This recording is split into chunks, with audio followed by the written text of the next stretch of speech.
qarannimo waa dastuur shaqo wakala dambeyn xornimo lagu doojiyo dalka lagu maamula hoy dalka lagu maamula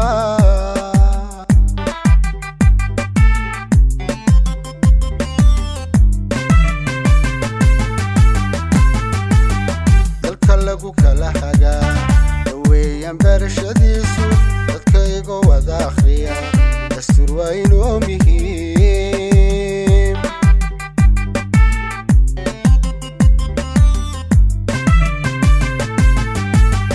dadka lagu kala hagaa weeyaan barashadiisu بسم الله الرحمن الرحيم السلام عليكم ورحمة الله وبركاته كلنتي وعنا وناكسن داوديال إذا لهان تيمبا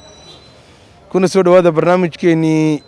إيفنت رمضان تيهديد الدستوركا أو برنامج تدوينها كل دقن سومالان أنا كوي دي نسي على الله حجر الدستوركا كواسي وعدي سي صحة وقت شوابتا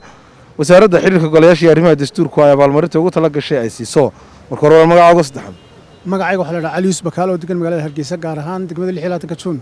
قارهان وليبا xaafadda Golsano دستوركا ولي ما أخذه wana akhriyo way su'aal baan ku weydiinana dadka aan xiskoodu dhamayn ee aan haysan cid daryeesha yuu dastuurku leeyahay ka mas'uul ama mas'uuliyadooda yuu saaraya dastuurka dadka aan xiskoodu dhamayn waxa aan cid daryeeshan cid aan daryeeshan lahayn horta dawladda ka mas'uula gaar ahaan wasaaradda cadaaladda dawladda ka mas'uul waayo deeyada hambalyo ayaan ku leeyahay waad ku guuleysatay abaalmarinta ay kugu tala gashay wasaaradda xilka golayaasha iyo arrimaha dastuurku dadka aan xiskoodu dhamayn haysaninna cid daryeesha waxaa daryeelkoodu saaran yahay dowladda Soomaaliland sida uu dhigayo qodobka 19aad ee dastuurka Jamhuuriyadda Soomaaliland dastuurka ma akhriday wana akhriyo sidoo aragtaa daba barnaamijkan hibinta radanteedii barnaamijkan aad baan ugu hambaleynayaa wasaaradda xilka golayaasha iyo wasaaradda waa barnaamij loogu talagalay dadku inay dastuurkooda akhriyaan oo ka faa'iideystaan waayo dastuurku waxyaabo badan baa xaq u siinaya muwaadinku inuu waxa waajib ah inuu akhriyo dastuurka iyo wixii xaq u leeyahay waxaan xaq u lahaynba isaga u kala saaraya aad baad mahadsantahay kaga mahadcelin dalka lagu kala hagaa weeyaan barashadiisu dadkayga wada akhriya dastuur waa inoo odayaal weli waxaan ku guda jirnaa barnaamijka hibeynta Ramadaanta iyo aadiyada dastuurka marka hore magacaaga Cabdi Saciid Axmed Bala oo degan halkan xarban degan halkan dhawaan degan Cabdi dastuurka weli ma akhriday dastuurka ma akhriyin ma maqashay hada dastuurka cidda sii haynaysa Soomaaliya marka galaa wakiilada la bedelo taanin hore ka jawaabay dastuurka berigii horta loo codeynay meed joogtay may dadkan meegamka dastuurka garanaya ma yaqaanin dadkan shacabka imka jooga ma garanaya adigu inaba adigu ma akhriyo dastuurku wuxuu ka hadlayo wuxuu ku saabsan ma garanay ma akhriyo wali wuxuu ku saabsan xataa ma garanay may ma akhriyin waay su'aashan ku weydiin waxa weeyaan yaa magacaabayo gudoomiyaha maxkamadda sare iyo garsoorayaasha maxkamadda sare yaa magacaabisteeda waxa magacaabaya madaxweynaha kale madaxweynaha kadib markuu ay la tashado markuu la tashado la taliyaha madaxweynaha markuu la tashado taliyihiis su'aasha qayb waad garatay laakiin qayb baad dhiman waxaan jeclahay inaad guuleysato marka waxa weeyaan madaxweynaha magacaabayo gudoomiyaha maxkamadda sare iyo garsoorayaasha maxkamadda sare laakiin waa markuu ay la tashado markuu la tashado la taliyihiisa madaxweynuhu la taliyuu leeyahay waa isku day wanaagsan laakiin ma jawaabta saxdeed baan kaaga mahadcelinaya dalka lagu kala hagaa weeyaan barashadiisu dadkayga wada akhriya dastuur waa inoo daawadayaal weli waxaan ku guda jirnaa barnaamijka hibinta Ramadaanteedii dastuurka marka hore magacaaga saddexan magacaygu Cabdiraxmaan Ismaan Araale oo degan magaalada Hargeysa gaar ahaan degmada Gacan Libaax gaar ahaan xaafadda Sheekh Mar way weli dastuurka ma akhriday hore waan u akhriyay dastuurka markii ina ka mid baan ahaa sanduuqii caddaaya kii midooba ee 2001 bishii May 31 keebad ku riday waxaan ku riday kii caddaa oo ahaa inaan u codeeyay dastuurka qaranka waay su'aashu waxay ku odhanaysaa madaxweynuhu isagaa la magacaabista guddoomiye maxkamadda sare iyo garsoorayaasha marka garsoorayaasha maxkamadda sare marka magacaabo yuu la tashanaya wuxuu la tashanaya labada gole qaran ku noqo mar kale fursad kale aan ku siiyo iyo waxgaradka dalka mar kale weliba ku noqo anuu intaasuma ka garanaya laakiin waa jawaab sax aad kaaga mahad celinaya dalka lagu kala hagaa weeyaan barashadiisu dadkayga wada akhriya dastuur waa inuu ku guda jirnaa barnaamijkeena hibeenta rabadaanta iyo adeegyada dastuurka oo idinka imanaya magaalada Hargeysa barka hore magaca gusta magacayga Axmed Xasan Kayd ya Axmed Xasan Kayd oo degan 16 Juun gaar ahaan xaafad Durdherbi way su'aal baa lagu weydiin doonaa la xidhiidha dastuurka haddii aad garato wasaaradda xiriirka golayaasha iyo telefishinka abaalmarin bay ku siinayaan dad garwadana qof cilmiga dhameeyay ma jabada diyaar mawte dabcan golaha wakiilada markuu xilkoodu dhammaado golo cusubna aan la soo dooran yaa xilkii golaha sii haynaya golaha wakiilada markuu xilkoodu dhammaado golihii cusbaana aan u imanin hay muddada kala wareegaya xilka sii haynaya wakiiladu waxa weeyaan waa baarlamaan ahaan waa laba gole golihii wakiilada markay joogno ee ay xilkii ka dhammaado golihii cusub la soo doortay intaana muddada kala wareega yaa sii haynaya kolley golaha dhigooga guurtida noqonaysa amba iyaga deynta waa xilliga kala wareega moogti markaa deynta doorashadu dhacayso dee kolley qoladii horun baa sii haynaysay markii hore ku soo baxday kursiga ambali ayaan ku leeyahay si sax ayaad uga jawaabtay waan ku ambaliyeenayaa inaad ku guuleysatay dastuurka ma akhriday waxoogaa waan akhriyey maxaad qabataa shaqo ahaan kolley la talin baan ka shaqeeya consultancy xagga managementka iyo xisaabaadka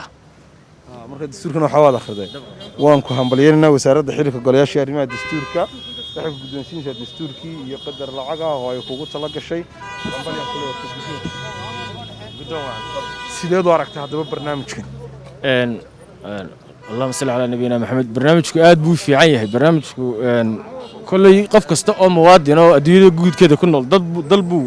ayuu ka soo jeedaa waxaana qurux badan dalka aad ka soo jeedo inaad qawaaniintiisa iyo xeerarka lagu heshiiyey dalnimo inaad taqaano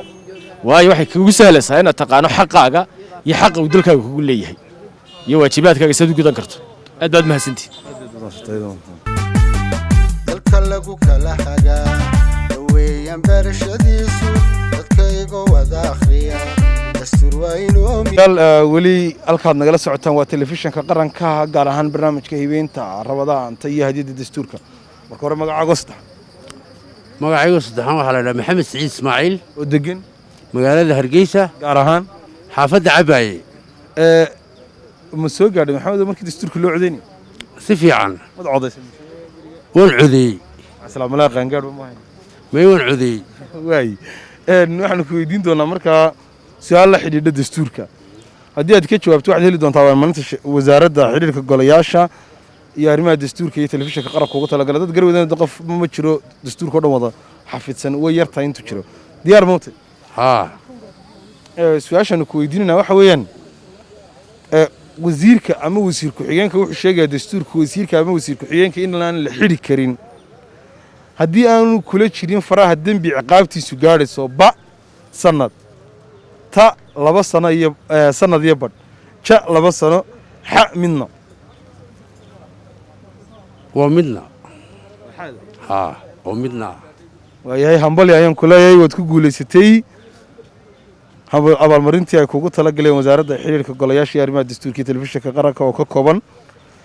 dastuurkii qaranka iyo qadar lacag ah sidaad u aragtaa haddaba barnaamijka wallaahi de barnaamijku waa barnaamij faa'iido u leh dadka in ay dee dadku wax ka bartaan shuruucda iyo dastuurka dalkooda u yaalla waanan idinku mahadnaqayaa inaad dadka gaadhsiisaan oo ay wax ka bartaan dastuurka waddankooda ya ma shaqaysaa shaqada waxaan ka shaqeeyaa waxaan dekada berberaa adigii dee dekadii berberood wakiil ka ahayd ba idinka soo guulaysatay waay daawadayaal wasiirka iyo wasiir ku-xigeenka toona lama xidhi karo haddii dembi ay gacanta kula jiraan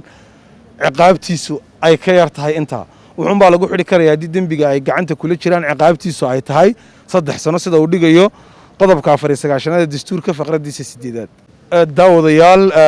weli waxaanu ku guda jirnaa barnaamijka hibeenta rabadaanteeda dastuurka marka hore magacaago محمد عبد الله بارد oo degan magaalada Hargeysa gaar ahaan leeyahay June gaar ahaan in dadweynaha June deganay weyn 20 jun xaafadeed degan waxaan deganay beelay way su'aal baan ku weydiinaa la xiriirida dastuurka aad garato abaalmarinta wasaaradda xiriirka golayaasha arrimaha dastuurka ugu talagaleen iyo waxaad ku guuleysan doontaa ilaahay tiisatee qadar lacaga diyaar moot ha way waxa ku oranaysaa magacaabista gudoomiyaha maxkamadda sare waxa la madaxweynaha iyo gudoomiyaasha maxay iyo garsoorayaasha maxkamadda sare laakiin markuu ay la tashado golaha baarlamaanka ku noqoli ku cisho golaha guurtida ku cisho mar saddexaad iskii uu maxbanaayta madax taasoo markuu garsoon magacay laakiin markuu garsoorayaasha maxkamadda sare magacaayo la tashanaya wuxuu la tashanayaa golihiisa wasiirada aad maasanta isku day wanaagsan laakiin ma jawaabta saxda aad baan kaaga mahad celinaya dowladnimo waa dastuur shaqo waa kala dambeyn xornimo lagu doojiyo dalka lagu maamula hoy dalka lagu maamula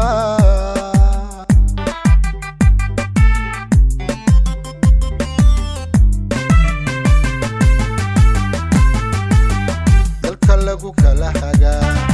weeyaan barashadiisu dadkayga wada akhriya dastuur waa inoo muhiim